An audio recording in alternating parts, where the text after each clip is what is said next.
에이, 늙은이들이 뭘 할 수 있겠어? 쳐다보기만 해도 금방 쓰러질 것 같은데.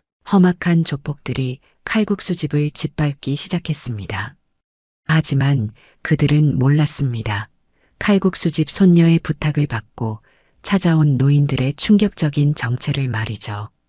오늘 사연은 정명자 씨의 사연입니다. 사연 시작 전 좋아요와 구독 버튼 눌러주시면 영상을 제작하는데 큰 힘이 됩니다. 오늘의 사연 시작하겠습니다. 아침 5시, 정명자는 35년째 같은 하루를 시작합니다. 구부정해진 허리를 일으켜 세우고 불편한 무릎을 붙잡고 일어나 작은 방 한편에 모신 남편 영정 앞에 목례를 합니다. 여보, 오늘도 우리 가게 잘 봐주세요. 매일 아침 같은 인사를 건네는 습관이 몸에 배어 있습니다. 전통시장 끝자락에 위치한 명잔의 칼국수는 규모는 작지만 맛과 정성으로는 누구에게도 뒤지지 않는 가게였습니다. 명자는 식당 문을 열고 들어서자마자 깨끗이 닦인 바닥과 정돈된 테이블을 확인하며 입가에 미소를 지었습니다. 어젯밤 딸 정미경이 퇴근 후 들러 깨끗이 청소하고 간 흔적이었죠. 사람은 정으로 사는 거야. 돈보다 중요한 건 정이고 그 정이 없으면 아무리 맛있는 음식도 썩은 음식이나 마찬가지지. 명자가 항상 입버릇처럼 하는 말입니다. 명자는 주방으로 들어가 쌀을 씻고 육수 재료를 준비하기 시작했습니다. 햇살이 주방 창문으로 스며들기 시작할 무렵 시장의 다른 상인들도 하나둘 가게 문을 열고 있었습니다. 가끔 지나가는 옆 생선가게 강씨 아저씨, 건너편 반찬가게 박씨 아주머니가 명자씨, 오늘도 건강하시오? 하고 인사를 건네면 당신들도 장사 잘 되세요 하고 정겹게 답합니다. 명자의 칼국수 맛은 시장에서 알아주는 맛이었습니다. 특히 육수에는 명자만의 비법이 있었죠. 시장 상인들은 물론 근처 회사원들과 학생들까지 찾아오는 단골이 많았습니다. 특히 매주 화요일 오후면 어디선가 나타나는 노인 넷은 명자가 특별히 아끼는 손님이었습니다.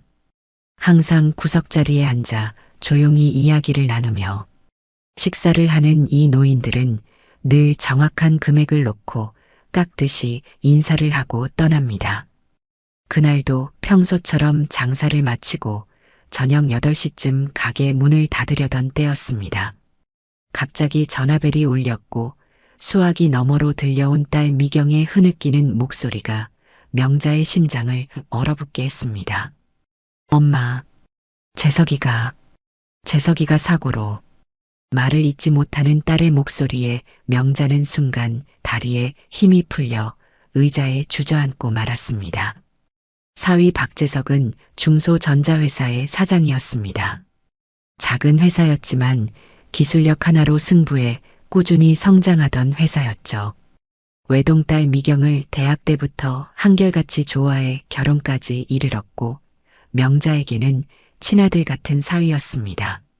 무엇보다 외손녀 윤서를 끔찍이 아끼는 좋은 아버지였고요. 장례는 황망히 치러졌습니다. 경찰은 운전 중 졸음운전으로 인한 사고사로 결론 내렸으나 평소 운전을 조심히 하던 재석이었기에 명자는 뭔가 석연치 않은 구석이 있었습니다. 하지만 넋이 나간 딸과 어린 손녀를 보살피느라 그런 의구심은 뒤로 미뤄둘 수밖에 없었죠.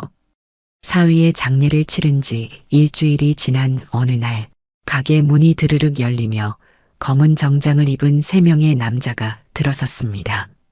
평소 같으면 어서 오세요 하고 반갑게 맞이했겠지만 이들에게서 풍기는 분위기는 손님이 아닌 것 같아 명자는 입을 다물었습니다. 정명자 씨 되십니까? 선두에 선 40대 후반의 남자가 물었습니다. 그는 박진수라 자신을 소개하며 명함을 내밀었습니다. 금융 컨설팅이라는 이름이 적힌 명함이었습니다. 제가 왜요? 명자가 경계하며 물었습니다. 댁의 사위 박재석 씨 관련 일로 왔습니다. 고인이 생전에 저희 회사에서 대출을 받으셨는데 아직 상환되지 않은 금액이 있어서요. 박진수의 말에 명자는 얼굴이 하얗게 변했습니다. 무슨 소리야?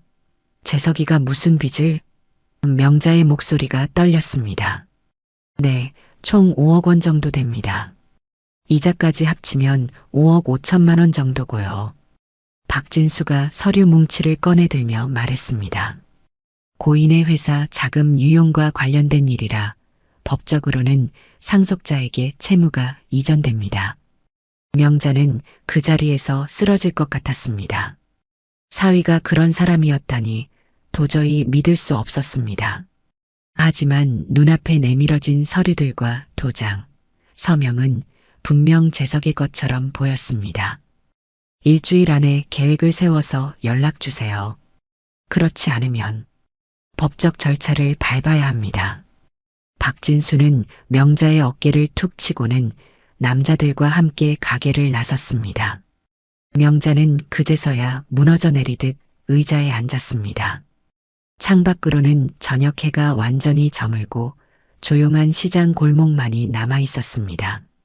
창가에 비친 자신의 모습이 너무나 초라하게 느껴졌습니다. 삶의 무게가 한순간에 어깨를 짓누르는 느낌이었습니다. 어떻게 이런 일이. 명자의 중얼거림은 어둠 속에 잦아들었습니다. 오늘부터 그녀의 삶은 완전히 다른 방향으로 흘러갈 것이었습니다. 날이 갈수록 명자의 상황은 점점 악화되었습니다. 박진수와 그의 일당들은 마치 기다렸다는 듯이 전통시장 안에서 명자의 가게를 향한 포위망을 좁혀오고 있었습니다. 그들은 법원의 정식 절차나 재판 없이도 명자를 압박할 수 있는 모든 방법을 동원했습니다. 여느 때처럼 아침 일찍 가게 문을 열고 들어서려던 명자는 문 앞에 붙어 있는 붉은색 종이에 시선이 멈췄습니다. 채무 불이행자 이 건물은 채무 관계로 인해 압류 대상입니다라는 문구가 씌어 있었죠. 다른 상인들이 출근하기 전에 서둘러 떼어내려 했지만 이미 몇몇 상인들이 그것을 목격했습니다. 명자 씨, 무슨 일 있어요? 생선가게 강 씨가 걱정스럽게 물었습니다. 아니에요. 그냥 오해예요. 명자는 애써 미소를 지으며 대답했지만 강 씨의 눈빛에는 이미 의심이 서려 있었습니다. 그날 오후 박진수가 2명의 건장한 남자를 데리고 가게에 들어섰습니다. 손님들이 있었지만 아랑곳하지 않고 큰 소리로 말을 꺼냈죠. 정명자 씨, 일주일이 지났는데도 연락이 없으시네요. 그러시면 우리도 할 일을 해야겠습니다. 명자는 창백한 얼굴로 박진수에게 다가가 작은 목소리로 애원했습니다. 제발 좀 조용히 해주세요. 손님들이 계세요. 손님들이요? 아, 이분들 말씀이신가요? 박진수는 고개를 돌려 손님들을 향해 말했습니다. 죄송합니다만 이 가게 주인이 5억이 넘는 채무를 지고 있다는 사실을 아시나요? 돈 빌려 쓰고 갚지 않는 사람의 음식을 드시는 게 편하신가요? 순식간에 가게 안은 얼어붙었습니다. 손님들은 어색한 표정으로 자리에서 일어나 돈을 놓고 서둘러 가게를 나갔습니다. 명자는 무릎이 꺾이는 것을 느끼며 테이블 모서리를 붙잡았습니다. 뭐가 그리 놀라세요? 사실이잖아요. 당신 사위가 회사 돈 빼돌려 도박하고 여자 만나는데 써버린 거 몰랐어요? 박진수의 말에 명자의 눈에서 분노의 불꽃이 일었습니다. 거짓말 마세요. 우리 재석이가 그런 사람이 아니에요. 명자가 소리쳤습니다. 박진수는 비웃듯 웃으며 말했습니다. 그래요? 그럼 이건 뭔지 설명해 보시죠. 그는 서류 한 장을 내밀었는데 그곳에는 재석이 도박장에서 찍힌 듯한 사진과 여성들과 함께 있는 모습이 있었습니다. 사진 속 인물은 분명 재석이었지만 그런 곳에 간 적 없다고 확신하는 명자로서는 도저히 믿을 수 없는 광경이었습니다. 일주일 더 드릴게요. 그때까지 계획이 없으면 이 사진들 딸에게도 보여드려야겠네요. 아, 손녀 윤서라고 했죠? 학교에도 좀 알려야 할까요? 할아버지가 어떤 사람이었는지. 명자는 분노와 절망감에 몸을 떨었습니다. 당신들, 대체 뭘 원하는 거예요? 돈이요, 돈. 원금이라도 일부 갚으시든가 아니면. 박진수는 가게 내부를 둘러보며 말을 이었습니다. 이 가게, 그리고 댁딸 미경 씨가 살고 있는 아파트라도 넘기시든가. 그날 이후 명자의 가게는 마치 역병이 돌기라도 한 것처럼 손님이 끊겼습니다. 시장 안에는 명자의 사위가 회사 돈을 횡령하고 도박과 여성 문제로 탕진했다는 소문이 삽시간에 퍼졌습니다. 평생 정직하게 살아온 명자로서는 이런 오명을 쓰는 것이 죽음보다 견디기 힘든 고통이었습니다. 생선가게 강씨, 반찬가게 박씨뿐만 아니라 시장의 모든 상인들이 명자를 피하기 시작했습니다. 아침 인사를 건네면 고개를 돌리고 지나가다 마주치면 모르는 척 하는 일이 반복되었죠. 명자가 35년 동안 쌓아온 신용과 인정이 불과 며칠 만에 무너져 내리는 순간이었습니다. 딸 미경의 상태도 심각했습니다. 남편의 갑작스러운 죽음도 모자라 그가 남긴 빚과 오명까지 떠안게 된 미경은 심각한 우울증에 빠져들었습니다. 직장에도 나가지 못한 채 집에만 틀어박혀 지내며 가끔 명자가 전화를 걸면 엄마 어떻게 해야 할지 모르겠어라는 말만 반복할 뿐이었습니다. 더 큰 문제는 손녀 윤서에게도 닥쳤습니다. 고등학교에 다니는 윤서는 갑자기 학교에서 따돌림을 당하기 시작했습니다. 누군가 윤서의 아버지가 여자 문제와 도박으로 회사 돈을 날리고 자살했다는 소문을 퍼뜨린 것이었습니다. 태권도부에서 활발하게 활동하던 윤서는 갑자기 부원들에게 외면당하고 연습에서 배제되었습니다. 할머니, 저 학교 안 갈래요. 윤서가 눈물을 흘리며 말했습니다. 애들이 다 저한테 이상한 소리예요. 아빠가 그런 사람 아니잖아요. 명자는 손녀를 꼭 안아주었습니다. 그래, 우리 아빠는 그런 사람 아니야. 할머니가 다 밝혀낼 테니 조금만 참자, 응? 하지만 현실은 냉혹했습니다. 가게 매출은 10분의 1도 안 되게 줄었고 그마저도 시장 밖에서 오는 손님들 뿐이었습니다.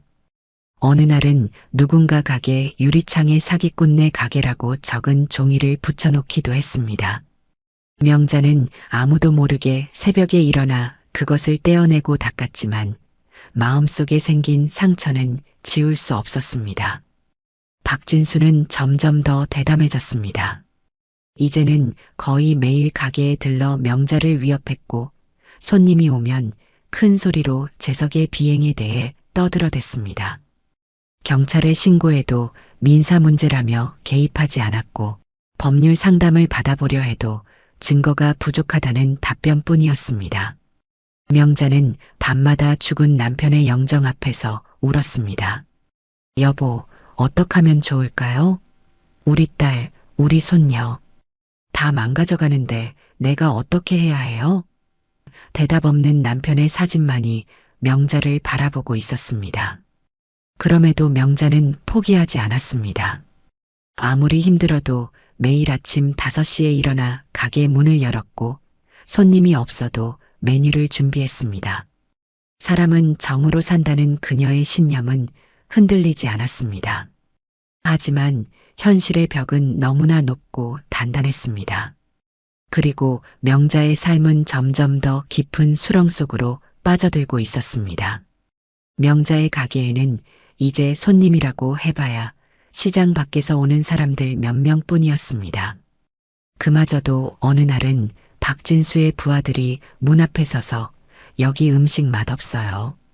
주인이 사기꾼이에요라고 소리치는 바람에 그냥 지나치는 경우가 많았습니다. 명자는 매일 밤 가게 문을 닫으며 눈물을 훔쳤습니다. 날이 갈수록 빚독촉은 심해졌고 명자의 어깨는 점점 더 무거워져 갔습니다. 할머니, 또 안 주무셨죠? 윤서가 어느 주말 아침 가게에 들러 명자의 얼굴을 살폈습니다. 고등학교 3학년인 윤서는 학교 수업이 끝나면 종종 가게에 들러 할머니를 도왔습니다. 원래는 어머니 미경이 그 역할을 했지만 요즘 미경은 집에서 나오지도 않는 상태였습니다. 괜찮아, 우리 윤서. 할머니는 늙은이라 원래 잠이 없어. 명자는 억지로 미소를 지었지만 눈가의 주름과 피곤한 표정은 감출 수 없었습니다. 윤서는 할머니의 손을 꼭 잡았습니다. 할머니, 저 알아요. 아빠가 그런 사람 아니었다는 거. 도박도 안 했고 그런 나쁜 짓도 안 했어요. 그 사람들이 거짓말하는 거잖아요. 명자는 잠시 말을 잇지 못했습니다. 손녀의 순수한 믿음 앞에서 무슨 말을 해야 할지 몰랐기 때문이었습니다. 그럼 우리 윤서는 엄마한테 어떻게 말하고 나온 거니? 명자가 조심스럽게 물었습니다. 엄마는 또 약 먹고 주무세요. 윤서의 목소리가 떨렸습니다. 할머니, 저 정말 무서워요. 엄마가 계속 이러면 어떡해요? 명자는 손녀를 끌어안았습니다. 괜찮아. 다 괜찮아질 거야. 할머니가 어떻게든 해결할게. 그러나 속으로는 자신의 무력감에 절망하고 있었습니다. 5억이 넘는 빚, 박진수의 끊임없는 압박, 상인들의 외면, 딸의 우울증. 모든 것이 명자를 무너뜨리고 있었습니다. 가끔은 모든 것을 포기하고 싶다는 생각이 머릿속을 스치기도 했습니다. 하지만 그럴 때마다 딸과 손녀의 얼굴이 떠올라 그 생각을 밀어냈습니다. 윤서는 주방에서 앞치마를 두르고 할머니 대신 오늘 필요한 재료들을 다듬기 시작했습니다. 할머니가 가르쳐준 대로 칼질을 하면서도 그녀의 머릿속은 다른 생각으로 가득 차 있었습니다. 어떻게 해야 할머니를 도울 수 있을까? 그때 가게 문이 열리며 4명의 노인들이 들어왔습니다. 매주 화요일마다 오던 그 손님들이었죠. 명자는 그들을 보자 급히 눈물을 닦고 맞이했습니다. 어서 오세요. 오늘도 칼국수 4그릇이시죠? 노인들 중 가장 연장자로 보이는 75살쯤 되어 보이는 노상국이 명자를 유심히 바라보았습니다. 정씨, 얼굴색이 안 좋아 보이네. 아닙니다. 그냥 요즘 좀 피곤해서요. 명자는 애써 미소를 지으며 그들을 단골석으로 안내했습니다. 노인들은 항상 그랬듯 가게 구석의 4자리 테이블에 앉았습니다. 그곳은 가게 전체가 잘 보이면서도 등은 벽을 향하고 있어 안정감을 주는 자리였습니다. 윤서는 할머니가 주방으로 들어가자마자 용기를 내어 그들에게 다가갔습니다. 저기, 할아버지들. 윤서가 조심스럽게 말을 꺼냈습니다. 노상국은 무뚝뚝한 표정이었지만 부드러운 목소리로 대답했습니다. 무슨 일이니, 학생? 할아버지들, 우리 할머니 좀 도와주실 수 있을까요? 윤서의 목소리가 떨렸습니다. 나쁜 사람들이 우리 가게에 와서 할머니를 괴롭혀요. 아빠가 돌아가시고 나서부터 계속. 노상국은 잠시 윤서를 바라보더니 테이블 아래에서 무언가를 꺼냈습니다. 작은 녹음기였습니다.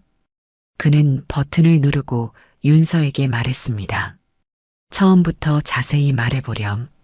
윤서는 할아버지가 녹음기를 꺼낸 것에 잠시 당황했지만 이내 자신이 알고 있는 모든 것을 말하기 시작했습니다. 아버지의 갑작스러운 죽음, 사고로 위장된 의혹, 박진수라는 남자와 그의 채무단이 가게를 찾아온 일, 시장 상인들이 등을 돌린 일, 그리고 엄마의 우울증까지. 윤서가 이야기를 마치자 노상국은 녹음기를 끄고 다른 세 노인과 눈빛을 교환했습니다. 그중 가장 마른 체형의 노인, 김성철이 물었습니다. 회사 이름은 뭐였지? 텍노스 전자요. 아빠가 사장님이셨어요. 윤서가 대답했습니다. 네 명의 노인은 모두 잠시 굳은 표정을 지었습니다. 마치 머릿속에서 무언가를 계산하는 듯 했습니다. 노상국이 마침내 입을 열었습니다. 학생, 집에 가서 아버지 물건들 중에 회사 관련된 서류나 노트, 컴퓨터 같은 것 있니? 아빠 서재에 노트북이랑 서류들이 있어요. 하지만 비밀번호를 몰라서 윤서가 말했습니다. 괜찮아. 그냥 있는 그대로 가져오면 돼. 노상국이 말했습니다. 그리고 이 일은 할머니한테는 말하지 마. 걱정하실 테니까. 윤서는 고개를 끄덕였습니다. 할아버지, 정말로 도와주실 수 있나요? 노상국은 진지한 표정으로 대답했습니다. 약속은 못하지만 최선을 다해볼게. 다음 주 화요일 똑같은 시간에 여기서 만나자. 그때 명자가 칼국수 그릇을 들고 나왔고 윤서는 재빨리 자리를 떠났습니다. 노인들은 평소와 다름없이 조용히 식사를 마치고 가게를 나섰습니다. 그들이 떠난 후 명자는 윤서에게 물었습니다. 아까 노인 손님들하고 무슨 이야기 했니? 아, 그냥 학교 이야기요. 할아버지들이 물어봐서요. 윤서는 시선을 피하며 대답했습니다. 일주일이 지났습니다. 박진수와 그의 부하들은 더욱 대담해져 이제는 가게 앞에 진을 치고 손님들을 막아서기까지 했습니다. 명자는 경찰에 신고했지만 그들이 도착했을 때는 이미 박진수 일당은 사라진 뒤였습니다. 경찰은 증거가 부족하다며 실질적인 도움을 주지 않았습니다. 이제 어떡하지? 명자는 텅 빈 가게에 앉아 한숨을 내쉬었습니다. 오늘은 손님이 단 한 명도 오지 않았습니다. 냉장고에 있는 재료들은 대부분 상해가고 있었고 임대료와 공과금은 쌓여가기만 했습니다. 이대로라면 한 달도 버티기 힘들 거라는 생각이 들었습니다. 그날 저녁 명자는 일찍 가게 문을 닫고 딸이 사는 아파트로 향했습니다. 미경의 상태가 걱정되었기 때문이었죠. 집에 도착했을 때 미경은 소파에 누워 텅 빈 눈으로 천장을 바라보고 있었습니다. 미경아, 밥은 먹었니? 명자가 조심스럽게 물었습니다. 먹기 싫어요. 미경의 목소리는 마치 멀리서 들려오는 것 같았습니다. 명자는 부엌으로 가서 간단한 죽을 끓이기 시작했습니다. 윤서는 자기 방에서 공부하고 있었지만 그녀의 책상 위에는 교과서보다 아버지의 노트북과 서류들이 펼쳐져 있었습니다. 명자는 그것을 보고도 뭐라 말하지 않았습니다. 아이가 아버지를 그리워하는 마음으로 그런 것이라고 생각했기 때문이었죠. 다음 날 화요일 노인들이 예정대로 가게를 찾았습니다. 윤서도 마침 학교를 마치고 가게에 와 있었습니다. 노상국은 명자에게 말했습니다. 오늘은 저희가 주방에서 직접 칼국수 만드는 것 좀 볼 수 있을까요? 나이 들어 취미로 요리를 배워보려고요. 명자는 의아했지만 단골 손님의 부탁을 거절할 수 없었습니다. 그럼요, 들어오세요. 특별히 보여드릴게요. 노인들이 주방으로 들어서자 노상국은 윤서에게 눈짓했습니다. 윤서는 재빨리 아버지의 노트북을 가방에서 꺼내 노인들에게 건넸습니다. 김성철은 노트북을 받자마자 무언가를 연결하고 작업을 시작했습니다. 명자가 등을 돌린 사이 다른 두 명의 노인은 주방 곳곳을 살피며 무언가를 찾는 듯 했습니다.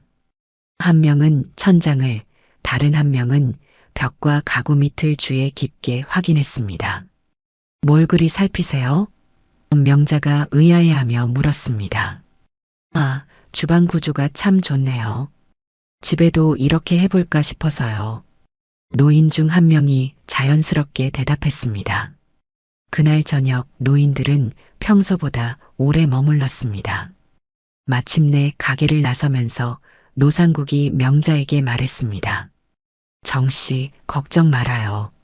모든 일은 다 잘 될 거요. 명자는 그 말의 의미를 정확히 이해하지 못했지만 왜인지 노상국의 단단한 눈빛에서 작은 위안을 얻었습니다. 그들이 떠난 후 윤서는 할머니에게 다가와 꼭 안아주었습니다. 할머니, 우리 이길 거예요. 진짜 이길 거라고요. 명자는 손녀의 확신에 찬 목소리에 놀랐지만 그저 어루만져 주었습니다. 대체 무슨 일이 일어나고 있는 거지? 명자는 의아했지만 이상하게도 마음 한구석에서 작은 희망의 불씨가 피어오르는 것을 느꼈습니다. 오랜만에 드는 희망이었습니다. 빗소리가 유리창을 두드리는 저녁, 노상국과 그의 동료들은 서울 외곽의 한 허름한 주택 지하실에 모여 있었습니다. 이곳은 과거 국가정보원의 안전가옥으로 사용되었던 곳으로 지금은 공식적으로 폐쇄되었지만 노상국이 비밀리에 유지하고 있는 거점이었습니다. 벽면 가득 붙은 사진과 서류들, 여러 대의 컴퓨터가 이들이 단순한 노인들이 아님을 말해주고 있었습니다. 고철수, 노트북 분석 결과는 어때? 노상국이 안경을 고쳤으며 물었습니다. 마른 체형의 노인 김성철이 모니터를 가리키며 대답했습니다. 박재석의 노트북에서 흥미로운 정보들을 찾아냈네. 텍노스 전자는 표면적으로는 중소기업이지만 실제로는 국정원 하청업체였어.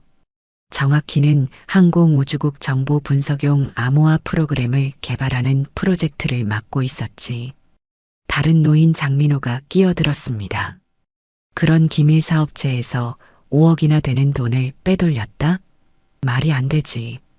어떤 바보가 그런 위험한 짓을 하겠나. 바로 그 점이 의심스러웠어. 노상국이 고개를 끄덕였습니다. 박재석은 지난 3년간 회사 자금 흐름을 기록한 별도의 장부를 만들어두고 있었네. 그리고 마지막 페이지에는 벚꽃 프로젝트라는 이름과 함께 일련의 계좌번호가 적혀 있었지. 김성철이 컴퓨터 화면을 조작하며 말했습니다. 내가 그 계좌들을 추적해봤네. 모두 5개의 페이퍼 컴퍼니를 거쳐 최종적으로 정당 후원금 계좌로 흘러들어가고 있었어. 정확히는 현 여당 소속 국회의원 3명의 후원의 계좌로.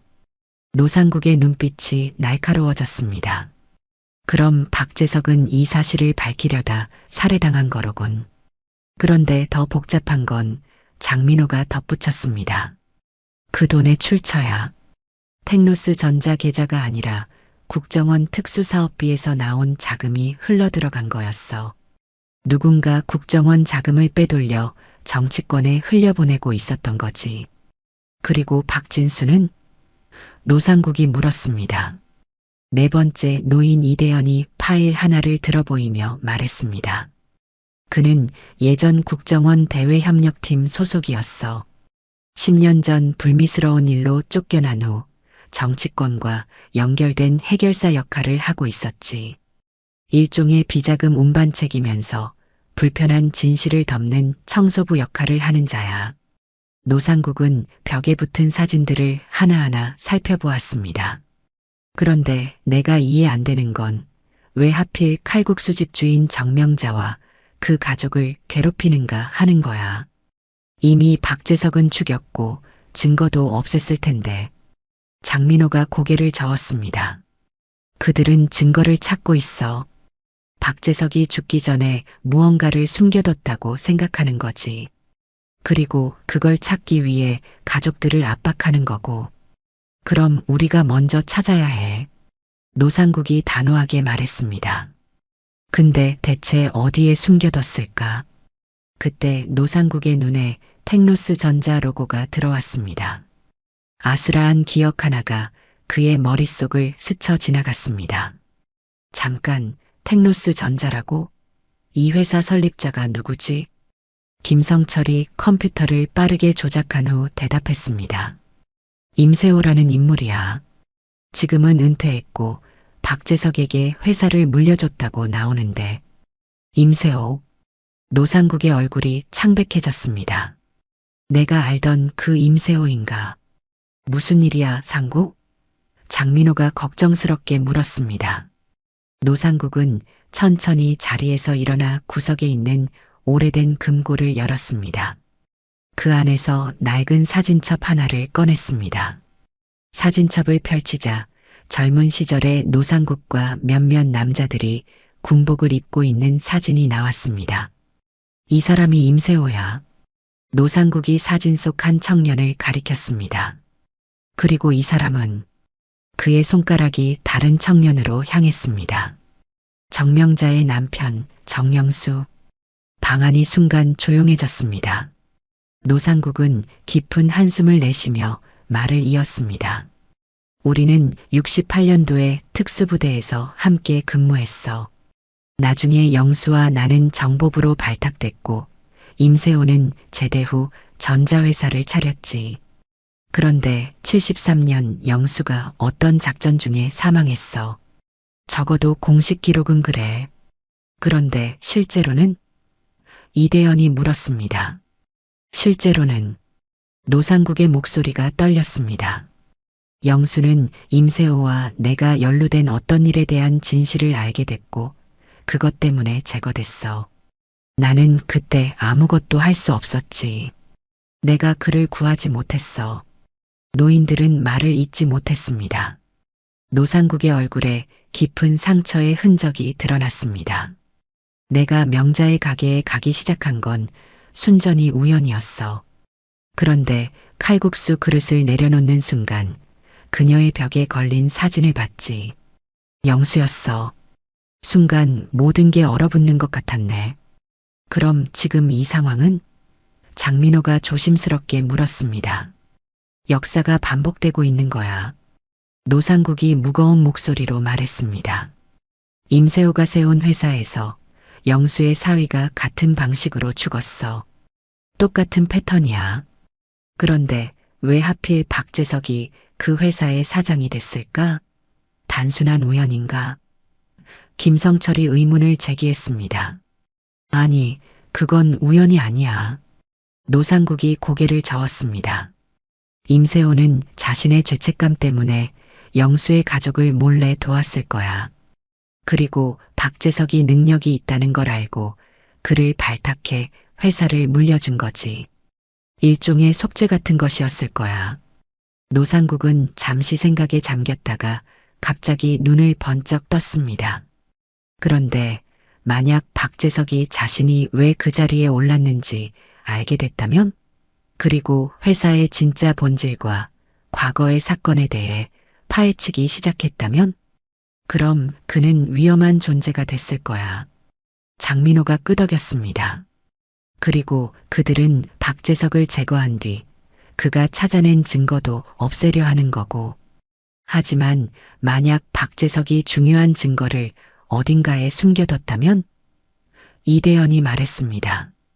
그는 분명 자신에게 위험이 닥칠 것을 예상했을 거야. 그렇다면 보험을 들어두지 않았을까?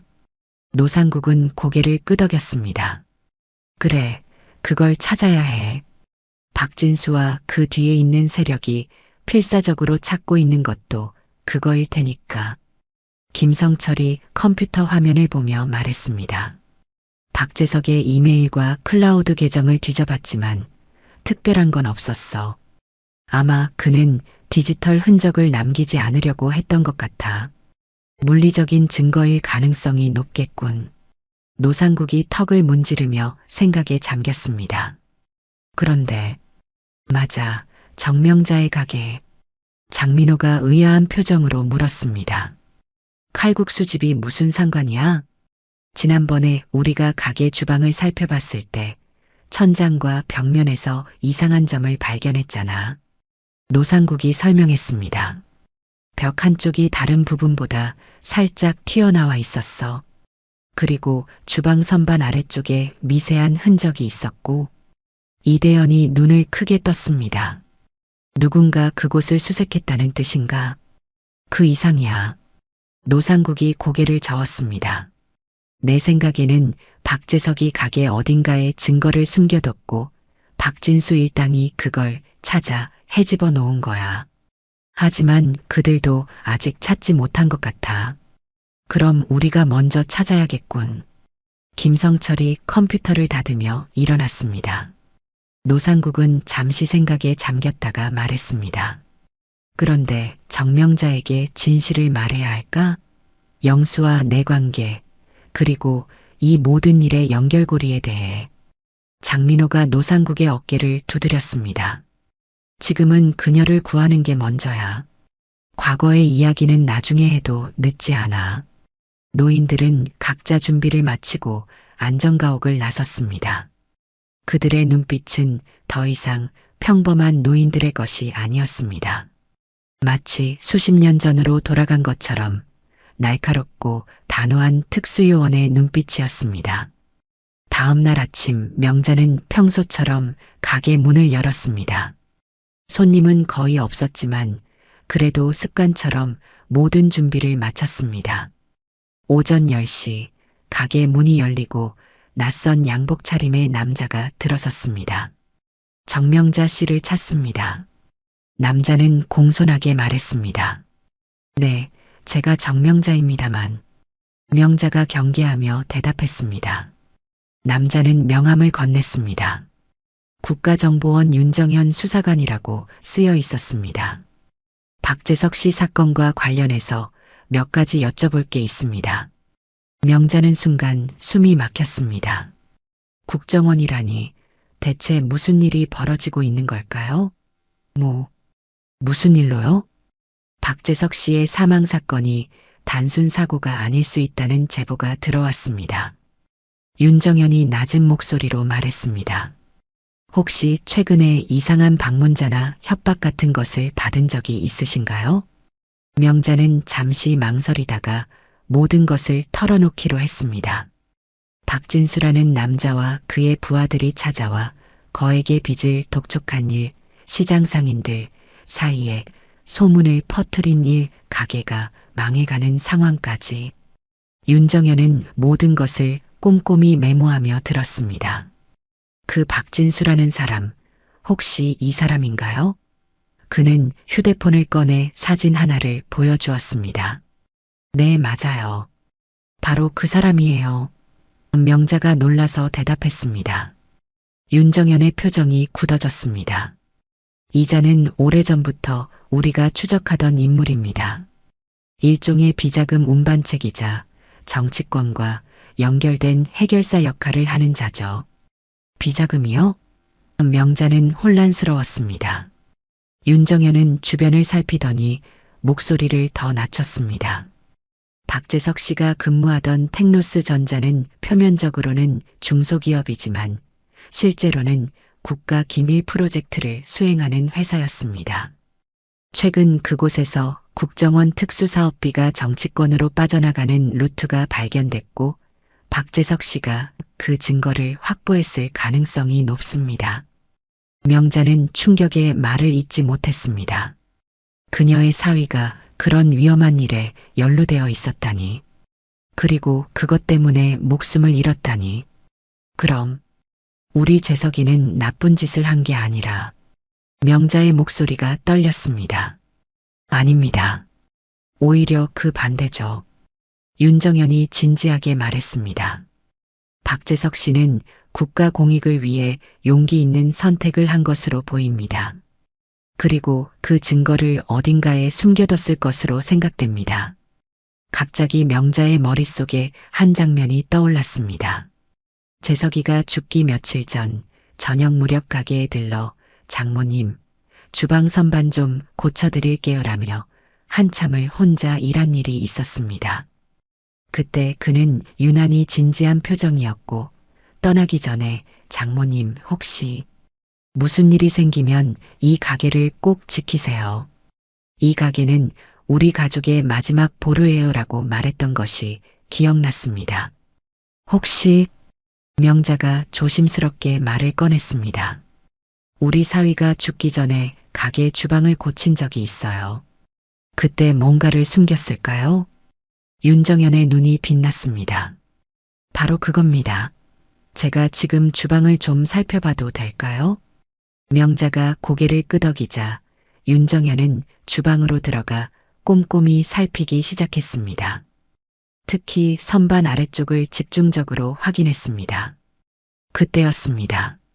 가게 문이 벌컥 열리고 박진수와 그의 부하들이 들어섰습니다. 왜 이렇게 시끄러운가 했더니 국정원계가 냄새를 맡고 왔군. 박진수가 비웃듯 말했습니다. 윤정현이 주방에서 나와 그들과 마주섰습니다. 박진수, 자수하는 게 좋을 거야. 이미 내가 연루된 모든 것이 밝혀졌어. 그럴 리가 없지. 박진수가 여유롭게 웃었습니다. 증거는 이미 다 없앴으니까. 이제 남은 건 그의 시선이 명자에게 향했습니다. 이 귀찮은 할머니와 그 가족뿐이야. 박진수의 부하들이 윤정현을 향해 다가섰고 긴장감이 가게 안에 흘렀습니다. 그때 가게 뒷문이 열리며 노상국과 그의 동료들이 들어섰습니다. 뭐야, 이번엔 양로원 늙은이들이야? 박진수가 비웃었습니다. 노상국은 그를 무시한 채 명자에게 다가갔습니다. 명자 씨, 저희를 믿어주세요. 윤서에게서 모든 이야기를 들었습니다. 이제 저희가 도울 차례입니다. 명자는 혼란스러웠지만 노상국의 진지한 눈빛에 고개를 끄덕였습니다. 노상국은 이윽고 박진수를 향해 돌아섰습니다. 오랜만이군, 박진수. 노상국이 차갑게 말했습니다. 박진수의 표정이 굳어졌습니다. 당신은 노상국? 이게 어떻게 된 일이야. 죽은 줄 알았는데. 사람은 쉽게 죽지 않아. 특히 과거의 죄를 씻지 못한 사람은. 노상국의 목소리에 결연함이 묻어났습니다. 그때 박진수의 부하 중 한 명이 갑자기 윤정현을 향해 달려들었고 순식간에 가게 안은 아수라장이 되었습니다. 명자는 겁에 질려 주방 구석으로 몸을 피했습니다. 놀랍게도 노상국과 그의 동료들은 나이가 무색하게 날렵한 움직임으로 박진수의 부하들과 맞서고 있었습니다. 그들의 몸놀림은 수십 년간 단련된 특수요원의 그것이었습니다. 윤정현도 가세하여 한 명의 부하를 제압했고 노상국은 직접 박진수와 대치했습니다. 박진수가 주머니에서 총을 꺼내려는 순간 노상국은 번개같이 그의 손목을 붙잡았습니다. 이제 끝이야, 박진수. 내가 누구의 지시를 받는지 알아. 그리고 그 뒤에 있는 국회의원들의 이름도. 박진수의 얼굴이 창백해졌습니다. 당신, 어떻게? 박재석이 모든 증거를 남겼어. 국정원 특수사업비가 어떻게 빠져나가는지, 누가 관여했는지, 모든 것을. 노상국이 말했습니다. 그때 윤정현이 주방에서 뭔가를 들고 나왔습니다. 선반 밑에 숨겨진 작은 금속 상자였습니다. 찾았습니다. 이 안에 모든 증거가 있을 겁니다. 박진수의 눈에 두려움이 서렸습니다. 그는 마지막 발악으로 노상국의 소나기에서 벗어나 명자에게 달려들었습니다. 이 할머니라도 인질로 잡아야. 그러나 그는 끝까지 말을 잇지 못했습니다. 주방에서 칼을 들고 나온 명자가 그의 앞을 가로막았기 때문이었습니다. 우리 가게에서 나가세요. 이제 더 이상 당신들에게 당하지 않을 겁니다. 박진수는 잠시 망설이다가 뒤로 물러났습니다. 그러나 이미 늦었습니다. 노상국과 윤정현이 그를 제압했고 경찰 사이렌 소리가 가게 앞에서 울려 퍼졌습니다. 끝났어, 정명자 씨. 노상국이 진심 어린 목소리로 말했습니다. 이제 당신과 가족은 안전합니다. 명자는 떨리는 손으로 칼을 내려놓았습니다. 그녀의 눈에서는 안도의 눈물이 흘러내렸습니다. 정말 끝난 건가요? 노상국은 고개를 끄덕이며 그녀의 어깨를 토닥였습니다. 네, 끝났습니다. 그리고 이제 당신에게 해드릴 이야기가 있습니다. 당신의 남편 정영수에 관한 이야기. 명자의 눈이 커졌습니다. 우리 영수 씨요? 그렇게 오랜 시간 감춰져 있던 진실이 서서히 모습을 드러내기 시작했습니다. 명자가 알지 못했던 남편의 과거, 사위의 용기 있는 선택, 그리고 그 모든 것을 연결하는 노상국의 이야기가 긴박했던 사건 이후 명자의 칼국수 집은 일시적으로 문을 닫았습니다. 국정원의 윤정현은 박진수와 그의 부하들을 체포해 조사 중이었고 금속 상자에서 발견된 증거들은 국정원 본부로 옮겨져 철저한 분석이 진행 중이었습니다. 노상국은 명자에게 남편 정영수와의 관계, 그리고 과거에 있었던 일에 대해 간략히 설명했지만 더 자세한 이야기는 모든 것이 안정된 후에 하자고 했습니다. 그러나 평화는 오래가지 않았습니다. 사건 발생 사흘 후 노상국은 긴급히 명자에게 연락했습니다. 정명자 씨, 당장 가게로 오셔야 합니다. 위험한 상황이 발생했습니다. 명자는 서둘러 가게로 향했습니다. 가게 앞에 도착했을 때 이미 노상국과 그의 동료들이 그곳에 모여 있었습니다. 윤서도 함께였습니다. 무슨 일이에요? 명자가 숨을 헐떡이며 물었습니다. 노상국이 심각한 표정으로 대답했습니다. 박진수의 배후 세력이 움직이기 시작했습니다. 우리가 박진수를 잡았지만 더 큰 세력이 뒤에 있었어요. 그들이 증거를 없애기 위해 마지막 카드를 쓰려는 것 같습니다. 김성철이 노트북을 열어 보여주었습니다. 시장 주변의 모든 감시 카메라가 해킹당했어요. 누군가 우리를 지켜보고 있습니다. 명자는 불안한 마음으로 주변을 둘러보았습니다. 평소와 다름없는 시장 풍경이었지만 어딘가 이상한 긴장감이 감돌았습니다. 윤서, 너는 어쩐 일이니? 명자가 손녀에게 물었습니다. 저도 같이 있어야 해요, 할머니. 윤서의 목소리에는 결연함이 묻어났습니다. 아빠의 진실을 밝히는데 저도 도움이 되고 싶어요. 노상국이 고개를 끄덕였습니다. 윤서는 우리에게 큰 도움이 되고 있습니다. 그녀의 기억 속에 중요한 단서들이 있었거든요. 이들은 가게 안으로 들어갔습니다. 노상국의 지시에 따라 장민호와 이대현은 가게 주변을 경계하고 김성철은 컴퓨터를 통해 감시 시스템을 가동했습니다. 박진수가 체포되기 전 마지막으로 연락한 사람이 강원준 국회의원과 최태영 대기업 로비스트였습니다. 노상국이 설명했습니다. 두 사람 모두 벚꽃 프로젝트에 깊이 관여한 인물들이죠. 벚꽃 프로젝트? 명자가 물었습니다. 국정원 특수사업비를 빼돌려 정치자금으로 세탁하는 비밀 프로젝트입니다. 이 프로젝트에는 현직 국회의원색과 대기업 임원들, 그리고 국정원 내부 협조자들이 연루되어 있어요. 박진수는 그 중간다리 역할을 했고요. 윤서가 끼어들었습니다. 아빠가 그걸 알아내신 거죠? 그래. 노상국이 고개를 끄덕였습니다. 박재석 씨는 텍노스 전자의 대표로서 국정원 하청 프로젝트를 맡게 되면서 이상한 자금 흐름을 발견했어요. 처음에는 단순한 회계 오류라고 생각했지만 파고들수록 거대한 비리가 드러났죠. 김성철이 갑자기 소리쳤습니다. 뭔가 움직임이 포착됐어요. 시장 동쪽 입구에서 검은색 밴 2대가 진입했습니다. 노상국은 재빨리 일어나 창밖을 내다보았습니다. 모두 대비하세요. 그들이 오고 있습니다.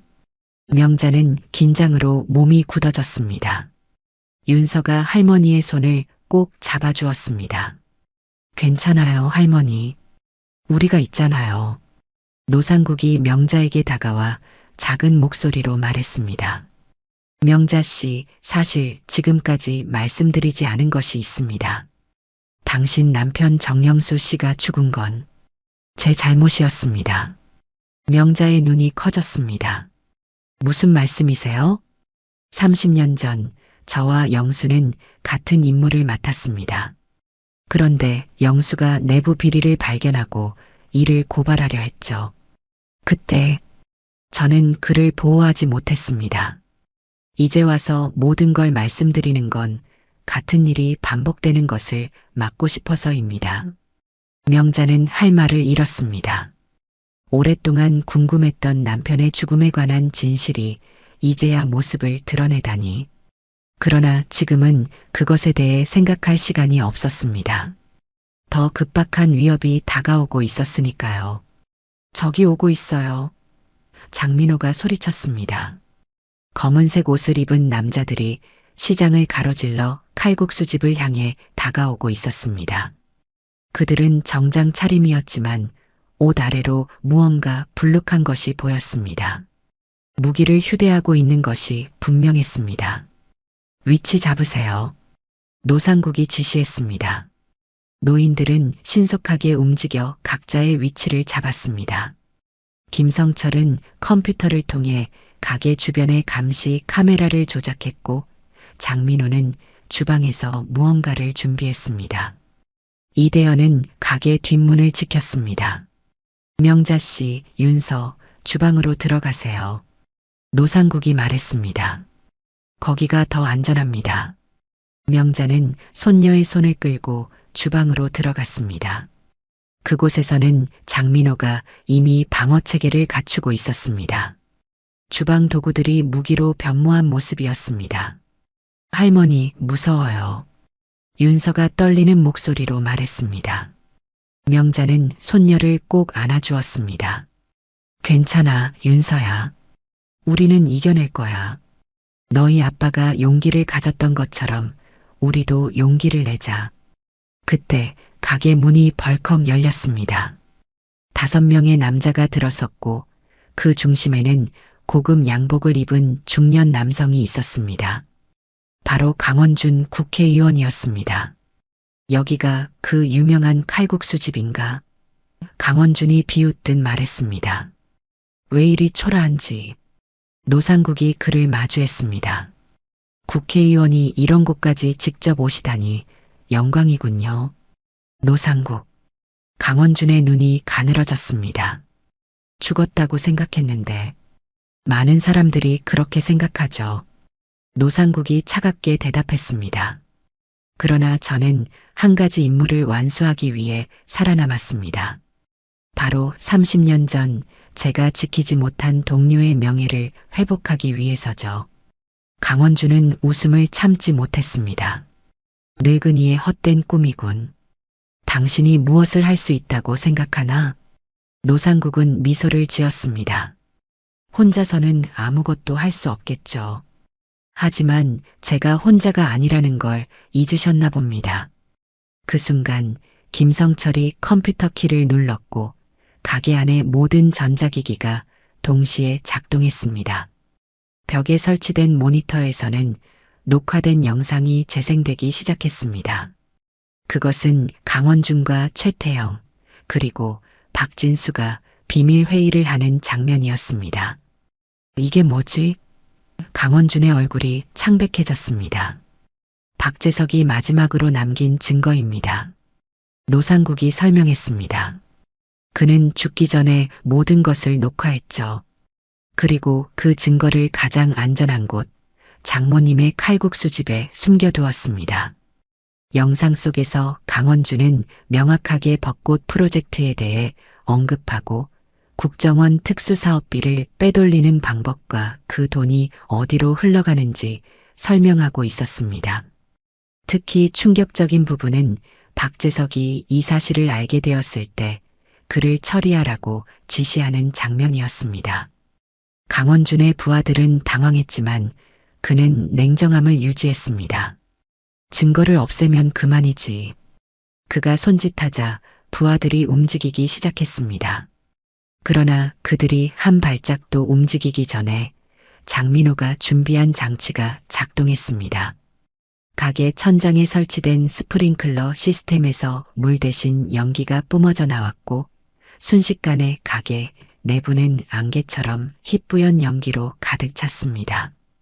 혼란 속에서 노인들은 완벽한 협업을 보여주었습니다. 장민호와 이대현은 강원준의 부하들을 하나둘씩 제압해 나갔고 김성철은 원격으로 외부와의 통신을 방해했습니다. 노상국은 직접 강원준과 대면했습니다. 이제 끝났소, 강 의원. 노상국이 말했습니다. 이 영상은 이미 국정원 본부와 검찰청, 그리고 몇몇 신뢰할 수 있는 언론사에 전달됐소. 당신의 정치 생명은 끝났소. 강원준은 마지막 발악으로 주머니에서 작은 권총을 꺼내 들었습니다.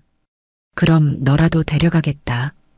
그가 방아쇠를 당기려는 순간 갑자기 주방에서 뭔가가 날아와 그의 손을 쳤습니다. 윤서가 던진 주방용 칼이었습니다. 총은 바닥에 떨어졌고 강원준은 당황한 표정으로 그 자리에 굳어버렸습니다. 아빠를 해친 사람들, 절대 용서 못해요. 윤서의 목소리가 연기 속에서 울려 퍼졌습니다. 그때 가게 문이 열리고 여러 명의 무장 경찰과 함께 윤정현이 들어섰습니다. 모두 움직이지 마세요. 국가정보원입니다. 연기가 거치고 상황은 명확해졌습니다. 강원준과 그의 부하들은 경찰에 체포되었고 노상국은 마지막 녹취 자료를 윤정현에게 건넸습니다. 이걸로 모든 증거가 갖춰졌습니다. 노상국이 말했습니다. 최태영과 다른 연루자들도 체포할 수 있을 겁니다. 윤정현은 고개를 끄덕였습니다. 감사합니다, 선배님. 선배님 덕분에 오랜 의혹이 마침내 해결되었습니다. 명자와 윤서는 주방에서 나와 현장을 바라보았습니다. 칼국수집은 엉망이 되었지만 그들의 얼굴에는 안도와 승리의 미소가 어렸습니다. 할머니, 우리가 이겼어요. 윤서가 기쁨에 넘쳐 외쳤습니다. 명자는 손녀를 꼭 안아주며 눈물을 흘렸습니다. 그래, 이겼구나. 너희 아빠가 보호하려 했던 것을 우리가 지켰어. 노상국이 다가와 명자 앞에 고개를 숙였습니다. 정명자 씨, 당신 남편과 사위의 희생이 헛되지 않게 했습니다. 이제 모든 진실이 밝혀질 겁니다. 명자는 노상국의 손을 꼭 잡았습니다. 고마워요. 당신이 아니었다면 우리 가족은 이미 무너졌을 거예요. 윤정현이 말을 이었습니다. 정명자 씨, 박재석 씨의 죽음은 국가를 위한 희생으로 인정될 겁니다. 정부에서 공식적으로 명예를 회복해드리고 적절한 보상도 이루어질 겁니다. 명자는 고개를 저었습니다. 돈 같은 건 필요 없어요. 그저 우리 재석이의 이름이 깨끗해지는 것, 그걸로 충분합니다. 가게 밖에서는 언론사 기자들이 몰려들기 시작했고 이 사건은 곧 전국적인 뉴스가 되었습니다. 국회의원 비리 스캔들, 용감한 내부 고발자의 죽음, 정의를 위해 싸운 노인 요원들. 온갖 헤드라인이 신문과 방송을 장식했습니다. 명자의 칼국수집은 그날 이후로 완전히 다른 장소가 되었습니다. 시장 상인들은 부끄러움에 고개를 숙이며 명자에게 사과했고 손님들은 다시 몰려들기 시작했습니다. 이제 그곳은 단순한 식당이 아니라 정의와 용기의 상징이 된 것이었습니다. 그리고 노상국과 그의 동료들은 그들은 다시 평범한 노인들의 모습으로 돌아갔습니다. 하지만 매주 화요일 그들은 여전히 명자의 가게를 찾아와 칼국수를 먹으며 조용히 시장을 지켜보곤 했습니다. 그들의 마지막 임무는 끝났지만 경계의 눈빛만큼은 여전히 날카로웠습니다. 봄이 왔습니다. 시장 골목에 벚꽃이 흩날리는 5월의 어느 날 명자의 칼국수집 앞에는 평소보다 많은 인파가 모여 있었습니다. 가게 앞에 설치된 임시 단상에는 정부 관계자들과 기자들이 자리했고 명자와 미경, 윤서는 앞줄에 앉아 있었습니다. 본 정부는 고 박재석 씨의 용기 있는 행동을 높이 평가하여 오늘 국가공익제보자로 추서하며 명예국민훈장을 추서합니다. 법무부 장관의 선언에 이어 미경에게 훈장이 전달되었습니다. 미경의 눈에는 눈물이 고였습니다. 몇 달 전만 해도 남편의 이름이 더럽혀져 고통받던 그녀였는데 이제는 남편의 명예가 온전히 회복된 것입니다. 또한 박재석 씨의 제보로 밝혀진 정치권 비리는 모두 수사되어 강원준 전 국회의원을 비롯한 관련자들이 모두 구속 기소되었음을 알려드립니다. 국가는 앞으로도 공익 제보자를 보호하고 비리와 부정부패를 척결하는 데 최선을 다할 것입니다. 장관의 발표가 끝나고 명자는 무대에 올라 마이크 앞에 섰습니다. 평생 겸손하게 살아온 그녀에게 이런 공식석상은 낯설었지만 오늘만큼은 꼭 하고 싶은 말이 있었습니다. 저는 오늘의 이 모든 일이 꿈만 같습니다. 제 사위 재석이는 그저 정직하고 성실한 사람이었습니다. 하지만 그 정직함 때문에 목숨을 잃었죠. 그럼에도 불구하고 저는 믿습니다. 정직하게 사는 것이 옳다는 것을, 그리고 언젠가는 진실이 밝혀진다는 것을. 명자의 목소리가 떨렸지만 그녀는 계속 말을 이어갔습니다. 저는 35년 동안 이 시장에서 칼국수를 팔며 한 가지 신념으로 살아왔습니다. 사람은 정으로 산다는 것이었죠. 지금도 그 믿음은 변함없습니다. 어떤 어려움 속에서도 사람과 사람 사이에 정이 있다면 우리는 어떤 역경도 이겨낼 수 있다고 생각합니다. 명자의 말에 청중들은 뜨거운 박수를 보냈습니다. 그 중에는 노상국과 그의 동료들도 있었습니다. 노인들은 조용히 미소 지으며 명자를 바라보고 있었습니다. 식이 끝난 후 명자는 칼국수 집으로 돌아왔습니다. 가게는 새롭게 단장되어 있었습니다. 낡은 간판은 새 것으로 바뀌었고 내부도 깔끔하게 리모델링 되었습니다. 하지만 명자는 한 가지를 그대로 두었습니다. 바로 주방의 선반, 박재석이 증거를 숨겼던 그 선반이었습니다. 그것은 이제 가게의 역사를 상징하는 물건이 되었습니다. 할머니, 손님들이 많이 기다리고 계세요. 윤서가 앞치마를 두르며 말했습니다. 명자는 미소를 지었습니다. 윤서는 이제 고등학교를 졸업하고 대학 입시를 준비하고 있었습니다.